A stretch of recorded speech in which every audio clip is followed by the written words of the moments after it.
Hello, fellow humans, and welcome back to the Gold Nuggets, the show on YouTube in which we dig through the steaming pile of shitcoins to find the gold nuggets within. And today I have for you the Jasmy project. But first of all, you know the deal, here the disclaimer. This is not financial advice. I'm not a financial advisor. I'm also not a programmer. So don't believe everything I say. Do your own research. I will leave all the links to the sources I used for my research in the description below. So use that as a starting point for your own research. Also, if you enjoy the videos that I'm creating, then please like the videos, subscribe to the channel, and leave some comments down below. Also, if you disagree with what I say, or you think that I misrepresented some technological or organizational structures of the projects I'm doing, please comment below. I'm happy to learn and improve my knowledge about the coin. So please engage with me. Yeah, then let's go and start with the project. Also maybe already the deal. We'll look at three different things. This is first of all the technology of the project, that is a team, and that is the market. So the market in this particular case is gigantic. We were talking already about it in the IOTA case. I will leave also a link to that video up here. So just look at it. And yeah, I think it's also very related to that project. To be very honest, I think the Jasmy project is solving a problem that IOTA should be solving. So IOTA wants to be like layer 0 now. But I think there should be a solution like Jasmy running on IOTA. This is really, really crucial for IOTA to become a real IoT platform.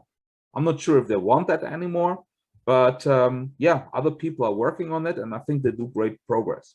So that's why we will talk about Jasmy project. What they actually want to do is they want to build a network that connects different IoT devices, IoT users, companies that do data analytics, that use the data that is generated, and of course also the owners of the data. And that's actually the biggest part here within the Jasmy project that they state, and we can go below and see it for ourselves. It's a little bit further down the line. Here, an era when data becomes a personal asset. I think that's the main state that they're doing. What they're saying with this is the entity or the person that creates data should be the owner of that data. That's a general idea behind that project. And I think this is a very important idea, especially in the context of IoT, where massive amounts of data are generated and also analyzed. Then there's of course a question, who is the beneficiary of the data that is created, of the analyzation that is done? Currently, it's a very centralized approach where you have a few players like Google, AWS, and so on, IBM, which do the data analytics, which store the data, and then later on use also that data. The generator of the data usually has very little control over what is happening to its data, what is done with it, who benefits from it. It's usually not the generator of the data who benefits from the data. This is like a major issue, especially when it comes to IoT in the private field, but also in the business sector. There's a lot of companies who integrate IoT into their production workflows and want, of course, also benefit from that through better, higher optimized production, better results, better quality products, better understanding what could go wrong, and better understanding the production process. However, they also require that this data is owned by them. And I think this is a major problem in IoT, that it's often not so clear who actually owns which data and what aspects of the data are shared and are traded. So this is actually the thing that Jasmy project wants to solve. And I think that's a great thing. It's actually also very related to what I do in my professional life. So not this channel, which is my hobby currently, but in my professional side, it's very much related to this. So I really understand it, and I really feel the need for what they're doing. Yeah, so let's go to the how they're doing that. They're actually using an Ethereum-based token for that, the JasmyCoin, as they call it. It's Ethereum-based. I will comment later on the pluses and minuses of that, but yeah, let's go with that. And basically what they want to create is an IoT platform where IoT devices can be connected to. That means this is the first layer. So you have the IoT devices, they connect to a generalized platform where all different kind of different IoT devices can connect to. So basically an integration layer for IoT devices. So this is good. So you have basically one place where all of the data is collected and stored. Then you have to do that easier, they also want to provide hardware. So basically a piece of hardware that is connected to any IoT device, to any measurement device, and then enables that device to connect to the Jasmy IoT platform. I think, I'm not sure if that is really a requirement, because you can organize it in a way that it's not required. It might have to do with the security of the connection to the Jasmy network, that they want to also have these hardware devices. However, in general, in the industry, you say hardware is hard. That might be here also the case. I mean, they will require a lot of chips, a lot of semiconductor systems. So there is, of course, on their side, a problem to get them, to develop them, to ship them in big enough amounts. Then you have the design, then you might have integration problems. So hardware is always a tricky part.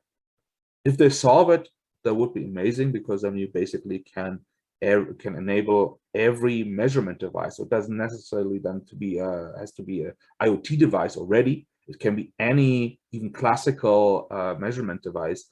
You can actually connect into the Jasmy IoT platform, which would be amazing, because especially when you go to the production industry or manufacturing industry, you have a ton of like legacy measurement devices, sensors around, that's hard usually to connect to anything like an IoT network. So if you have this hardware, that might be actually a very, very good benefit for that project. Yeah, they also want to provide, of course, consultation, development services. One of the major parts is providing a secure data analysis environment. So you basically, this is the different layers that you have. So you have basically the machine layer. So you have the IoT devices with the hardware. Then you have the IoT platform, which is collecting all of that data and is distributing it, ordering who owns that data, and so on, securing the data. And then, of course, you have a layer in which you want to analyze the data, maybe do some predictions on it, develop some predictive models, use it for some AI analysis, machine learning, whatever it is, market analysis, whatever it is you want to do with the data. This you would actually do in the data analysis layer, which they also want to create. So this is a great idea. For this, basically, they have developed 2 layers. So that is, first of all, the 2 layers are important because, of course, you want to have a general layer in which all of the data, or basically the derivatives of the data, can live. But you also want an area of that network which is more private. So which actually deals with the data that you own. For example, you have IoT devices in your home.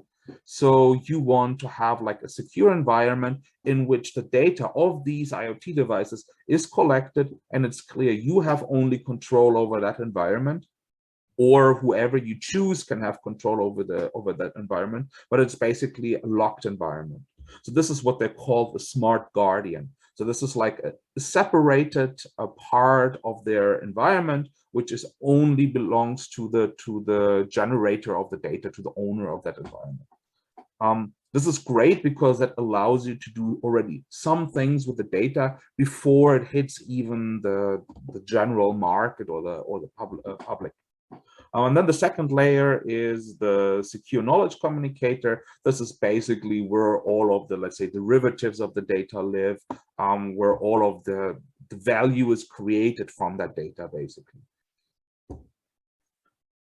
So this is great because, especially when you look at the manufacturing industry, it's super interesting, because that would allow basically to collect data, do something with the data in your own environment, and then decide which parts of that data you are willing to share with others.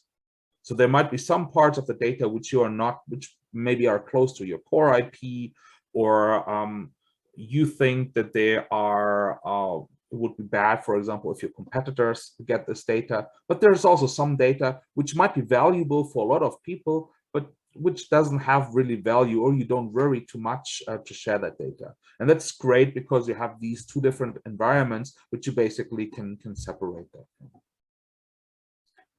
Yeah, and that's basically the technology that they're using. I already told they use Ethereum as a basis. There is, of course, some issues with using Ethereum. Many IoT projects do that. I think there are a lot of issues with the Ethereum network, especially when it comes to IoT, especially when it comes to scalability of the Ethereum system, when it comes to transaction speed. So I'm not sure if Ethereum, I mean, it's the most widely used. That's why I think a lot of projects also use it, because it's like the obvious choice, let's say like that. But I'm not sure if it's the best choice for IoT systems, especially scalability, speed of transactions, gas prices, gas costs on Ethereum are definitely a problem.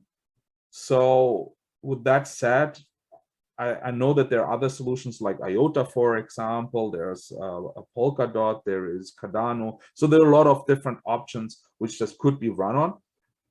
That's why I think the general idea of Jasmy is great. Also, the technological idea they have behind it sounds solid and sounds good. However, they might want to overthink the use of the Ethereum environment in the future. But that depends also how the Ethereum blockchain or the Ethereum system is evolving over time. If they solve some of the issues, Ethereum might be a great solution for IoT. I think at the moment it's not. So let's talk about the team. Here is the team. That's unusual for distributed ledger technologies or blockchain related projects. The team is quite senior, let's say like that. Usually the teams are quite young. In this case, they're all already with a long history and with long experience in the field of technology, of IoT, and also of large corporations. Basically, they're all coming from Sony Corporation, which is great. Especially the president, Katsumasa Sato. I'm sorry if I butchered his name. Please correct me if I said it wrong. He had actually, he's working many years for Sony, has a ton of different patents with them, all in the direction of IoT, measurement devices, connectivity of measurement devices. So he very much comes from this direction. And I'm pretty sure that the idea for Jasmy was actually born during his work at Sony. Obviously, he basically took the whole team that is working currently for Jasmy from Sony. So there is, I think, a strong connection. Yeah, you see here all of the patterns. So that makes me believe that the team is great, that they have a huge potential to push that project to the next level. They have already connections to companies which are in that field. I mean, Sony is one of the biggest players in the IoT field, also wearable devices and so on. So I think it's a great start for them to come from this direction. They have, of course, a ton of experience. There might be some issues with language, obviously. I don't know if how well the team is in English. The web page is mostly in Japanese. The English translation is at points, yeah, not so great. White paper is also only available in Japanese, which is of course a downside. I don't speak Japanese, so I cannot do a full assessment of the technologies, to be very honest with you, because most of the information, the deeper information especially, is done in Japanese. Also, the web page, yeah, I mean that to be very honest, you see that often in Japanese corporations. It's very similar to that. They try, but it's like, you know, missing something. It's like very linear web page. It's very heavy on text.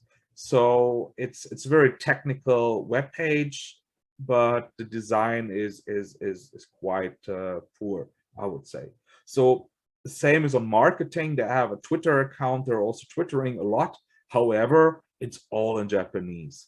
So, you know, this gives, of course, an issue if you want to approach a broader audience for your project. Only having everything in Japanese and only limited information in English is a little bit a holdback for the project, in my opinion.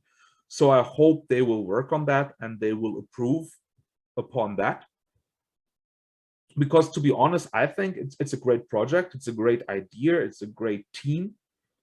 There might be some issues with the Ethereum they build it on, but okay, I'm not the specialist to evaluate that completely. But yeah, altogether, I invested a small amount into the project. I want to see how it evolves, how they deal with marketing in the future, if they improve their addressing the English-speaking audience, which is definitely much larger than the Japanese-speaking audience. They were just listed on Binance, so that gives a project, of course, a great boost. I think also that currently it's in Japanese. It's maybe also an opportunity for early investors, because definitely a lot of investors are holding back because, you know, they don't get the full picture. So if you better understand the project and you have a good idea of what the project can bring to the table, or what problem they're basically solving, I think that's a big plus. And investing now might be a benefit in case they're improving their marketing presence, their information in English. The project might actually increase significantly in price of the JasmyCoin. Yeah, so this is basically what I wanted to talk about. In general, you can also go back to the IOTA video that I talk also about a little bit about the IoT market size, which is gigantic. So if they can tap into that, that's mega. I mean, they have a gigantic market. More I will not even say about the market at that case. If you want to have more information, check out the IOTA video. So yeah, I think actually they have a solution, or they solve a problem that, in my opinion, would fit very good to the IOTA project. If IOTA doesn't want to solve the project, that's fine. I would actually like to see a combination of both of them. So basically have the Jasmy marketplace and interaction together with the background of the IOTA system, which in my opinion looks more sufficient for IoT and for being an IoT network than the Ethereum environment. But that's just my opinion. I hope you enjoyed the video. That's it for today. Please, if you like the content I do, subscribe to the video, like the video, leave a comment below. Also, if you disagree, just let me know what's your opinion. I'm happy to discuss with you about this. Liking the video, subscribing to the channel also keeps me very motivated to do more content. So if you like the content and you see value in it, please do it. Again, this was not financial advice. All of the sources I used are in the description down below. So just use it as a starting point for your own analysis of the project. Then see you next time, and goodbye.